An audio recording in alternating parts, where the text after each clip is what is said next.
കണ്ടോ, ഈ ഭാഗത്തായിട്ട് നിന്ന തെങ്ങാണ് ഇന്നലെ വെട്ടിക്കളഞ്ഞത്. അപ്പോൾ വഴിയോട് ഇത്രയും തൊട്ട് ചേർന്ന് നിന്ന ഒരു തെങ്ങായിരുന്നു. കാര്യം കാണാൻ നല്ല ഭംഗിയൊക്കെ ഉണ്ടായിരുന്നു, പക്ഷേ അതിൻ്റെ കായ്ഫലത്തിലേക്ക് വരുമ്പോഴത്തേനും അങ്ങ് കോഞ്ഞാട്ടയായി പോകുമായിരുന്നു. തുടക്കത്തിലൊക്കെ നല്ല കായ്കളൊക്കെ ഉണ്ടായിരുന്നു, പിന്നീടായി കഴിഞ്ഞപ്പോഴത്തേനും അത് കൊള്ളത്തില്ലാതെയായിപ്പോയി. അപ്പോൾ അതിൻ്റെ നമ്മുടെ പറമ്പിലെ ഏറ്റവും നല്ലൊരു തെങ്ങയിലാണ് മിക്കവാറും ഇങ്ങനത്തെ ഈ മണ്ടരിയും മുഞ്ഞയൊക്കെ പിടിക്കുന്നത്. അപ്പോൾ അത് കണ്ടോ, അതിൻ്റെ ഉദാഹരണം കണ്ടോ, ഞാൻ ഇന്നലെ പറഞ്ഞില്ലായിരുന്നോ പ്രിയപ്പെട്ട കൂട്ടുകാർ, ഇത് കണ്ടോ, ഇതുപോലെയാണ് നമ്മുടെ തേങ്ങ. അത് ഇതിപ്പോൾ ഒരു കരിക്ക് പരുവത്തിലാണ് നിൽക്കുന്നത്. ഇതിനിപ്പോൾ എത്ര നാളിങ്ങനെ നമ്മൾ ഈ തെങ്ങിൽ നിർത്തിയാലും ഇങ്ങനെ അത് ഇരിക്കുകയുള്ളൂ. ഇത് കണ്ടോ, അപ്പോൾ ഇതുകൊണ്ടാണ് നമ്മളത് വെട്ടിക്കളഞ്ഞത്.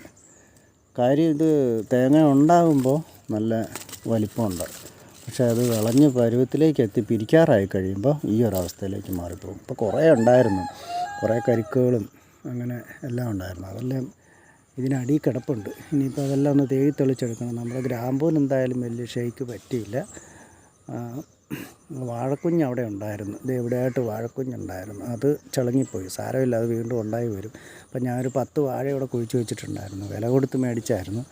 അപ്പോൾ അതിൽ ഈ വാഴയ്ക്ക് കുഴപ്പമൊന്നും പറ്റിയില്ല ഇവിടെ നിൽക്കുന്നത്. ബാക്കി അവിടുത്തെ നിൽക്കുന്നതിനും കുഴപ്പമൊന്നും സംഭവിച്ചില്ല. അവരെല്ലാവരും നല്ല സേഫായിട്ട് തന്നെ അതിനെല്ലാം നമ്മുടെ ആ തെങ്ങ് വെട്ടി റെഡിയാക്കി. കറണ്ടൊന്നും ഓഫ് ചെയ്യേണ്ട വന്നില്ല. അങ്ങനെ ആ കാര്യങ്ങളെല്ലാം ഭംഗിയായിട്ട് ചെയ്തു. നല്ല വേനലാണ്, എന്നാലും നമ്മൾ നന്നായിട്ട് വെള്ളമൊക്കെ നനച്ച് കൊടുക്കുന്നുണ്ട്. നമ്മുടെ ചെടികളിൽ കുറേ പൂക്കളൊക്കെ വീണ്ടും ഉണ്ടായി വന്നിട്ടുണ്ട്. കോഴിക്ക് രാവിലെ ഫുഡ് കൊടുക്കാൻ സമയമായി. Hi dear, life tone YouTube ചാനലിലേക്ക് ഒരിക്കൽ കൂടി സ്വാഗതം. അപ്പോൾ പ്രിയപ്പെട്ട കൂട്ടുകാരുടെ സപ്പോർട്ടൊക്കെ നമ്മുടെ ചാനലിനുണ്ടാവണം. അപ്പോൾ ഇന്നും കുറച്ച് ചെറിയ ചെറിയ ഐഡിയകളും നമ്മുടെ കൃഷിയുടെ കാര്യങ്ങളെക്കുറിച്ചൊക്കെ ഉള്ളൊരു വീഡിയോ ആയിട്ടാണ് കൂട്ടുകാരുടെ മുമ്പിൽ എത്തിയിരിക്കുന്നത്.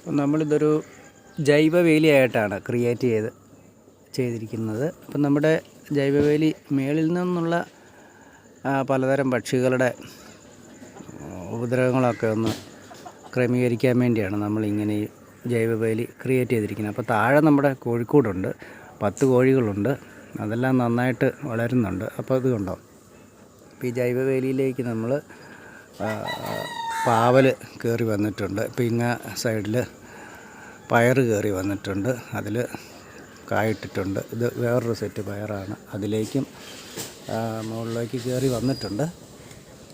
അപ്പം മുകളിൽ നല്ലൊരു സംരക്ഷണം നമ്മളിങ്ങനെ കൊടുത്തിട്ടുണ്ട്. അപ്പോൾ താഴെ നമ്മുടെ ചീരകൃഷി നല്ല ഡെവലപ്പായിക്കൊണ്ടിരിക്കുകയാണ്. അപ്പോൾ ഇതൊരു 11 തവണ നമ്മൾ ഈ ചീര കട്ട് ചെയ്തു. അതിനകത്ത് നിന്ന് 11 തവണ കട്ട് ചെയ്തെന്ന് പറയുമ്പോൾ ഒരു തവണത്തെ ചീരയുടെ വില എന്ന് പറയുന്നത് 50 രൂപയാണ് ഒരു കെട്ട്. നമ്മുടെ ഈ തൊട്ടടുത്ത് തന്നെ നമുക്ക് കിട്ടും. അപ്പോൾ ഇത്രയും നല്ലതൊന്നും അല്ല അവിടെ കിട്ടുന്നത്. അപ്പം നമുക്ക് നമ്മുടെ ദൈനംദിന ജീവിതത്തിലെ അടുക്കളയുടെ മാനേജ്മെൻറ്റിന് 500 രൂപയുടെ 15 ദിവസം 20 ദിവസം കൊണ്ട് ഒരു 500 രൂപയുടെ നേട്ടം ഉണ്ടാകുക എന്ന് പറഞ്ഞു കഴിഞ്ഞാൽ നല്ലൊരു കാര്യം തന്നെയാണ്. ഒരു സാധാരണ കുടുംബത്തിലേക്ക് 500 രൂപയുടെ ഒരു വരുമാനം ഒരു 20 ദിവസം കൊണ്ടുണ്ടാകുക എന്ന് പറഞ്ഞാൽ നിസ്സാര കാര്യമല്ല. ഇന്ന് ഗ്യാസിനൊക്കെ റോക്കറ്റ് പോലെയാണ് വില കൂടി വരുന്നത് മാത്രമല്ല, വില കൊടുത്താലും നമുക്ക് കിട്ടുകയില്ല. ആ ഒരു കാലത്തിലേക്ക് മാറിപ്പോയിക്കൊണ്ടിരിക്കുകയാണ്. അങ്ങനെ വരുമ്പോൾ നമുക്ക് നമ്മുടെ ജീവിതത്തിൻ്റെ ചിലവുകളെ ഇങ്ങനെ പിടിച്ചു നിർത്താൻ പറ്റുന്ന ഒരു നല്ല കാര്യം തന്നെയാണ്. അപ്പോൾ പ്രിയപ്പെട്ട കൂട്ടുകാരും ഈ വീഡിയോകളൊക്കെ കാണുമ്പോൾ നിങ്ങളുടെ ചിലവുകളെ ഇങ്ങനെ ചെറിയ ചെറിയ കൃഷി രീതിയിലൂടെ പിടിച്ചു നിർത്താൻ പറ്റുന്ന ഒരു മെസ്സേജും കൂടെയാണ് നമ്മൾ പങ്കുവെക്കുന്നത്. ഇപ്പോൾ നേരം വെളുത്ത് വന്നതേ ഉള്ളൂ, അധികം സമയമായില്ല. പയറിലൊക്കെ കൃഷി നന്നായിട്ട് വിളവെടുത്തിട്ടുണ്ട്. ഇപ്പോൾ പയറിപ്പോൾ നമ്മളൊരു 4 തവണ പറിച്ചെടുത്തിട്ടുണ്ട്. അപ്പോൾ പയറിൻ്റെ വില വെച്ച് നോക്കുമ്പോൾ 4 തവണ പയർ എടുത്തത് നേട്ടമായി. ചീര 10 തവണ കട്ട് ചെയ്തെടുത്തു. അത് 500 രൂപ അവിടെ ലാഭമായി. പയർ പിന്നെ പാവലയിൽ ഇപ്പോൾ ഒരു 8-10 കായ് ഇട്ട് വന്നിട്ടുണ്ട്. അത് ഉടനെ തന്നെ പറിക്കാറാകും. പിന്നെ നമ്മുടെ കോവലിപ്പോൾ ഒരു കിലോ അടുത്ത് നമുക്കിപ്പോൾ കായിട്ട് നിൽക്കുക. അത് ഇനി പറിച്ചെടുക്കേണ്ട താമസമേ ഉള്ളൂ. അപ്പോൾ ഇന്നലെ ഇത്തിരി പച്ചക്കറി നമ്മൾ മേടിച്ചതുകൊണ്ട് അതിന് കോഴിക്ക് ഫുഡ് കൊടുക്കാൻ സമയമായി. 2 ദിവസം കഴിഞ്ഞിട്ടേ ഇനി അത് പറിച്ചെടുക്കുന്നുള്ളൂ. ഇപ്പം ചീര ഈ ഒരു സെക്ഷൻ ഇനി കട്ട് ചെയ്യാറായിട്ടുണ്ട്. നല്ല വലിപ്പം എത്തിയിട്ടുണ്ട്. ഇപ്പോൾ ഈ കോഴിനെ അഴിച്ചു വിടുമ്പം കോഴി അതിനിട്ട് ചെറുതായിട്ട് കൊത്തും. പിന്നെ താഴെ കുറേ പുല്ലുകളൊക്കെ വളർന്ന് നിൽപ്പുണ്ട്. അപ്പോൾ അതൊക്കെ കഴിച്ചതിന് ശേഷമാണ് ഇവന്മാർ അതിനിട്ട് കൊത്താൻ പറ്റുന്നത്. അപ്പോൾ ഞാൻ എന്ത് ചെയ്യുമെന്ന് ചോദിച്ചാൽ രാവിലെയും വൈകിട്ടും അങ്ങനെ നനച്ചിട്ടേക്കും. അപ്പോൾ ഈ ചെറിയ കളകൾ വേഗം ഉണ്ടായി വരും. അപ്പോൾ അത് അവർക്ക് കഴിക്കാൻ പറ്റും. അപ്പോൾ അത് നേരം നമ്മുടെ ചീരക്കിട്ട് അധികം കൊത്തിയില്ല, നനഞ്ഞ് കിടക്കുന്നതുകൊണ്ട് അധികം കിളയ്ക്കുകയില്ല. അപ്പോൾ അങ്ങനെ ഒരു ടെക്നിക്കാണ് ഞാനിപ്പോൾ പയറ്റി വെച്ചിരിക്കുന്നത്. അപ്പോൾ പ്രിയപ്പെട്ട കൂട്ടുകാരുടെ കയ്യിൽ ഇത്തരം സൂത്രവിദ്യകളൊക്കെ ഉണ്ടെങ്കിൽ അതൊന്ന് താഴെ കമൻറ്റ് ചെയ്യാൻ മറക്കല്ലേ. മാവരണമുണ്ട്, കണ്ടില്ലേ? ഒരുപാട് പക്ഷികളാണ് രാവിലെ വന്ന് മാങ്ങ കഴിക്കുന്നത്. ഇതിപ്പോൾ കുയിലേതാണ്ടാണ് വന്ന് ആഹരിച്ചിട്ട് പോയിരിക്കുകയാണ്. ബാക്കിയാണ്. അപ്പോൾ നേരം വെളുക്കുമ്പം കുറേ മാമ്പഴം അവിടെ ഇങ്ങനെ വീണ് കിടക്കും. പറിച്ചെടുക്കാൻ നോക്കിയാൽ എല്ലാം പാകം ഒരുപോലെ ആകാത്തത് കൊണ്ട് നമ്മളത് പറിക്കാൻ നോക്കുന്നില്ല. ഇതിങ്ങനെ വീണ് കിടക്കുന്നത് കാണുമ്പോൾ ഒരു സങ്കടമാണ്. നല്ല ആയിട്ടുള്ളൊരു മാവ് നട്ടുപിടിപ്പിച്ചതാണ് മമ്മി ഇവിടെ നട്ടുപിടിപ്പിച്ചതാണ്.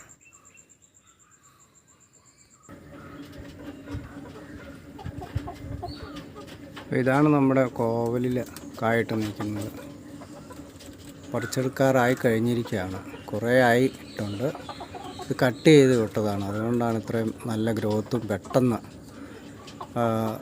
കോവൽക്കായത്തേലുണ്ടാകാൻ കാരണമായത്. അത് നമ്മളൊരു വേറൊരു സെക്ഷനായിട്ടാണ് അത് റെഡിയാക്കിയിരിക്കുന്നത്. അപ്പോൾ അതിൻ്റെ താഴത്തെ പന്തൽ അവിടെ നമ്മൾ പാവൽ കായിട്ട് നിൽപ്പുണ്ട്.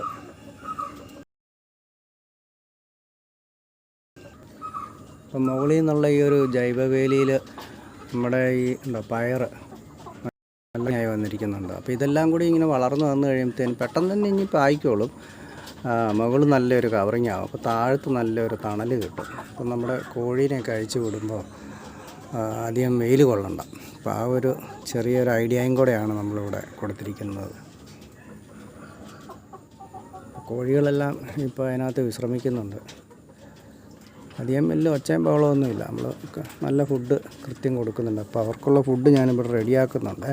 അപ്പം നമ്മുടെ പച്ചക്കറി ഇന്നലെ രാവിലെ ഇച്ചിരി സാമ്പാറാണ് സെറ്റ് ചെയ്യുന്നത്. അപ്പോൾ അതിന് വേണ്ടിയിട്ട് കുറേ പച്ചക്കറികൾ അരിഞ്ഞിട്ടുണ്ട്. അപ്പോൾ അതിൻ്റെ വേസ്റ്റിനകത്ത് നിന്ന് കുറച്ച് വെള്ളരിക്കായും പിന്നെ കുറച്ച് കാബേജും പിന്നെ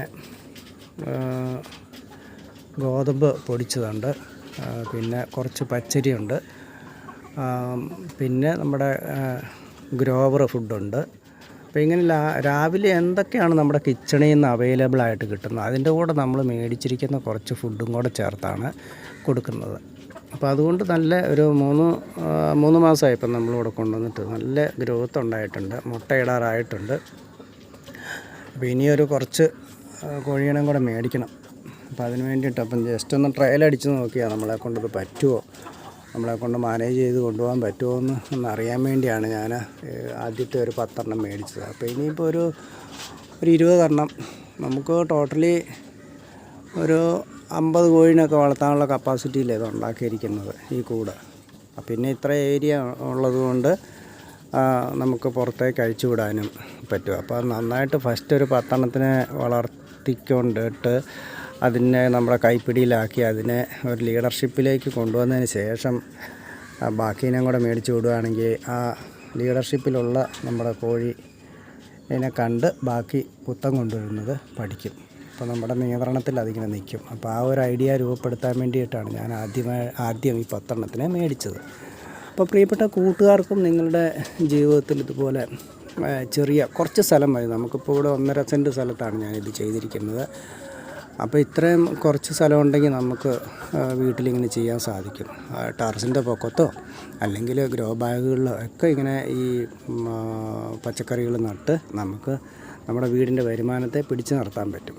അപ്പോൾ ഈ ഒരു ഐഡിയ ഒക്കെ നമുക്ക് രൂപപ്പെട്ടെന്ന് പറഞ്ഞു കഴിഞ്ഞാൽ ഹോട്ടൽ മാനേജ്മെൻറ്റ് കോഴ്സ് പഠിച്ചതുകൊണ്ട് നമുക്ക് കിച്ചണിൻ്റെ ആ ഒരു കൺട്രോൾ നടത്താൻ ഉള്ളൊരു അറിവ് അവിടെ നിന്ന് കിട്ടിയിട്ടുണ്ട്. അപ്പോൾ അതിൻ്റെ സൂത്രവിദ്യകളൊക്കെയാണ് നമ്മളിവിടെ പ്രയോഗിച്ചുകൊണ്ടിരിക്കുന്നത്. അല്ലാതെ വെറുതെ പറഞ്ഞു കേട്ടുള്ള അറിവ് കൊണ്ടല്ല നമ്മളിതൊക്കെ ചെയ്യുന്നത്. എങ്ങനെ ഹൗ ടു നമ്മുടെ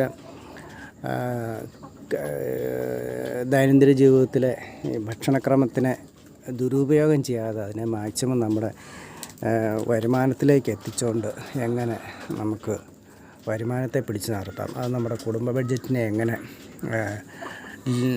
കൂടുതലായിട്ടുള്ള ആ ഒരു ചിലവിനെ ലഘൂകരിക്കാം, ഇങ്ങനെയുള്ള ഒരു ഐഡിയ ആണ് ഞാനിവിടെ രൂപപ്പെടുത്തിയിരിക്കുന്നത്. അപ്പം വലിയ ആഗോള പ്രചണ്ഡ പ്രതിഭാസമായിട്ടുള്ള സൂപ്പർ താരങ്ങളുടെ കൃഷികൾ കണ്ട് വവ്വടിക്കാതെ നമ്മുടെ ഈ ചാനലിൽ ഇതുപോലുള്ള കൃഷികളൊക്കെ കണ്ട് പ്രിയപ്പെട്ട കൂട്ടുകാർ, നമ്മളെ സ്നേഹിക്കുന്ന കൂട്ടുകാർ സ്നേഹിതരൊക്കെ ഉണ്ട് ലോകത്തിൻ്റെ വിവിധ ഭാഗങ്ങളുള്ള, അവരൊക്കെ നമ്മുടെ ചാനൽ കാണുന്നുണ്ട്. എന്നാലും പ്രിയപ്പെട്ട കൂട്ടുകാർ ഒന്ന് കണ്ട് ജസ്റ്റ് ഒന്ന് കയറി കാണുന്നത് നന്നായിരിക്കും. അല്ലെങ്കിൽ ഇന്നത്തെ കാലത്ത് ഇപ്പോൾ നമ്മുടെ പുതിയ തലമുറയ്ക്ക് കൊടുക്കുന്ന ഒരു മെസ്സേജ് ആയിരിക്കും. കാരണം ഈ കൊള്ളും കൊലപാതകവും കഞ്ചാവും തമ്പാക്കും തിന്ന് വ്യഭിചാരം തിന്ന് വെച്ച് നടക്കുന്ന അവരുടെയൊക്കെ ഈ ചാനലുകൾക്കൊക്കെ മില്യൺ കണക്കിന് ലൈക്കും വ്യൂസും കിട്ടുമ്പോൾ നമ്മളെപ്പോലെയുള്ള പൊതുസമൂഹത്തിൽ നന്നായിട്ട് ജീവിക്കുന്ന കറുകച്ചാലിലൊക്കെ നമുക്ക് 100-ൽ 100 മാർക്കാണ്.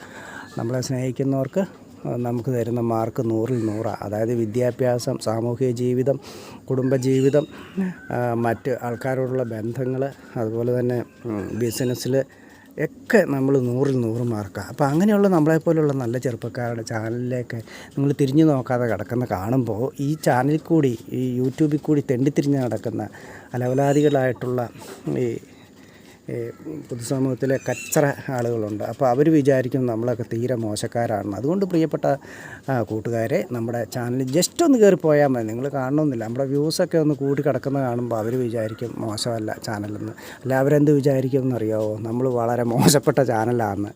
അത് ഒരു തെറ്റായ മെസ്സേജല്ലേ കൂട്ടുകാർ നൽകുന്നത്. അപ്പോൾ അത് അങ്ങനെയുള്ളൊരു തെറ്റായ മെസ്സേജ് നമ്മൾ നമ്മുടെ യൂട്യൂബിന് നൽകാതിരിക്കുക.